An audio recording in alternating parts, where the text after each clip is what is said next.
Bonjour à tous et bienvenue sur ma chaîne qui est toute nouvelle, donc je débute, ce sera ma toute première vidéo. Et cette vidéo, j'avais envie de commencer par le début, à savoir euh, quand on a un jeu de cartes, qu'est-ce qu'on en fait au début? Donc on commence, par quoi on commence? Alors il faut savoir que quand on a un jeu de cartes, en fait, il a des énergies multiples puisqu'il a les énergies de l'éditeur, il a les énergies du transporteur, il a les énergies du distributeur.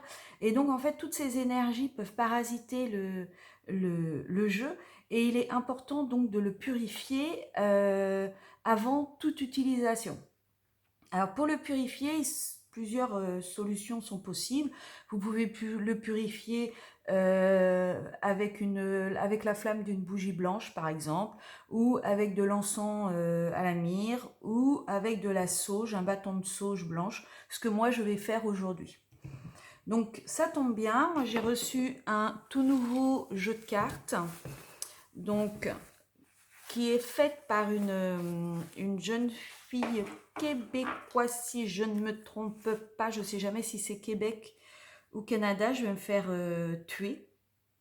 Qui est une sorcière en fait, qui est une sorcière que l'on peut voir sur YouTube, qui s'appelle Elisabelle. Et en fait, il y a quelque temps de ça, elle avait demandé à ce que, elle avait fait un crowdfunding, désolé pour mon anglais, elle avait demandé à ce que on puisse contribuer à l'élaboration de son oracle. Et donc du coup, ben, je m'étais dit, ben, pourquoi pas, après tout, bon, pourquoi ne pas aider comme ça de jeunes sorcières à sortir leur création. Et du coup, ça donnait l'oracle des sorcières d'Elisabelle aux éditions Céleste. Donc voilà. Donc Elisabelle, c'est la jeune fille que vous voyez juste là. Donc voilà. Donc du coup, je dois purifier mes cartes. Donc ils sont ici, ils sont comme ça.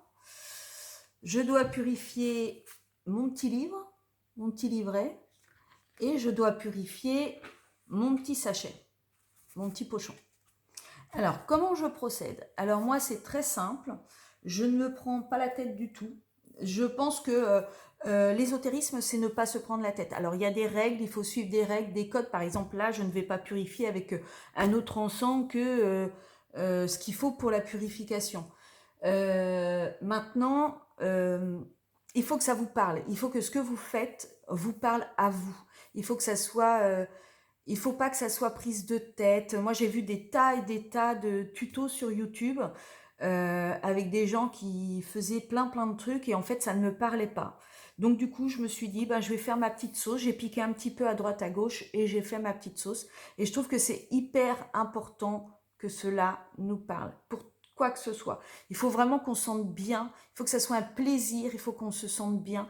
Si on fait des choses par obligation, parce que on nous a dit il faut faire ci, il faut faire ça, mais qu'en fait ça nous enquiquine, je vois pas l'intérêt.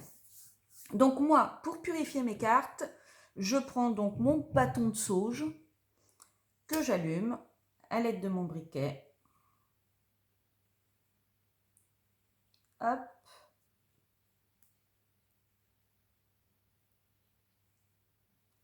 Et lorsqu'il est allumé, je prends une carte et en fait, je demande, je dis, par cette action, je demande à ce que ma carte soit purifiée, que toutes les énergies étrangères, anciennes et négatives, s'en aillent. Par cette action, je demande à ce que ma carte soit purifiée, que toutes les énergies étrangères, anciennes ou négatives, s'en aillent. Par cette action, je demande à ce que ma carte soit purifiée, que toutes les énergies anciennes, étrangères et négatives s'en aillent. Par cette action, je demande à ce que ma carte soit purifiée, que toutes les énergies anciennes, étrangères et négative s'en aille. Alors moi, je le fais, là, je l'ai dit à haute voix pour vous, mais je le fais également dans ma tête.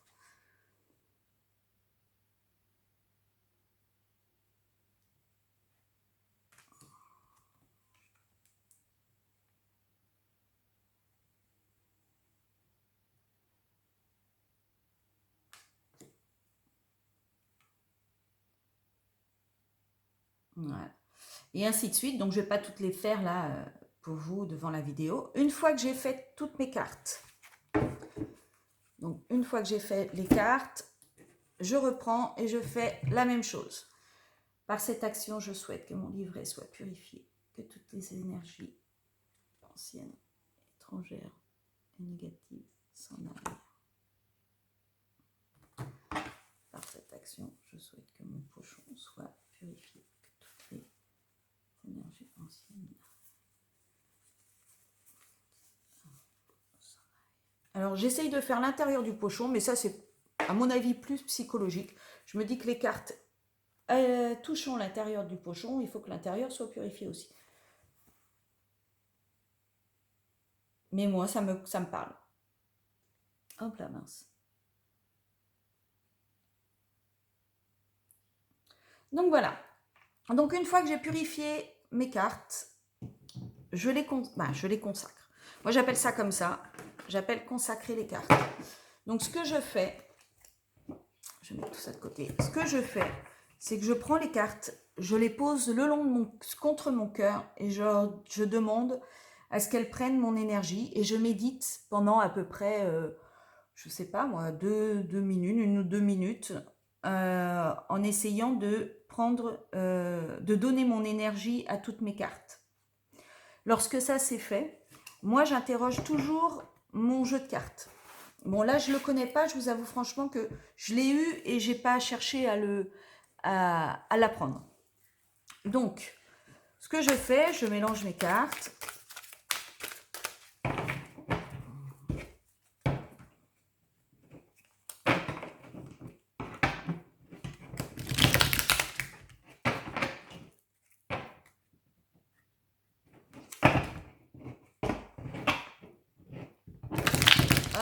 Je mélange les cartes.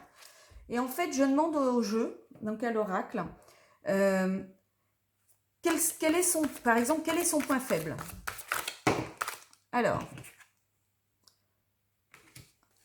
son point faible, alors, je vous dis, je ne le connais pas, je vais interpréter. Donc, son point faible, c'est qu'il a tendance à faire un peu sa tambouille comme il en a envie. Je pense que c'est un jeu qui, si jamais il n'a pas envie de me répondre, il ne me répondra pas. Si jamais il n'a pas envie d'être...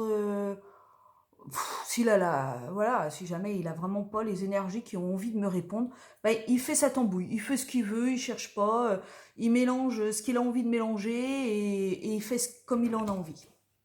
Donc ensuite, je lui demande quel est son point fort. Ah, bon. Alors, je vais prendre la première qui est sortie.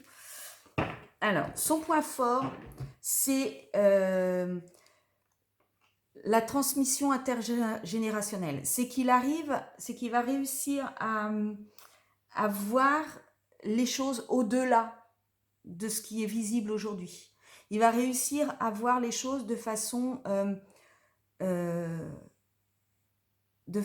à m'orienter vers vraiment quelque chose de beaucoup plus global que ce qui est visible aujourd'hui.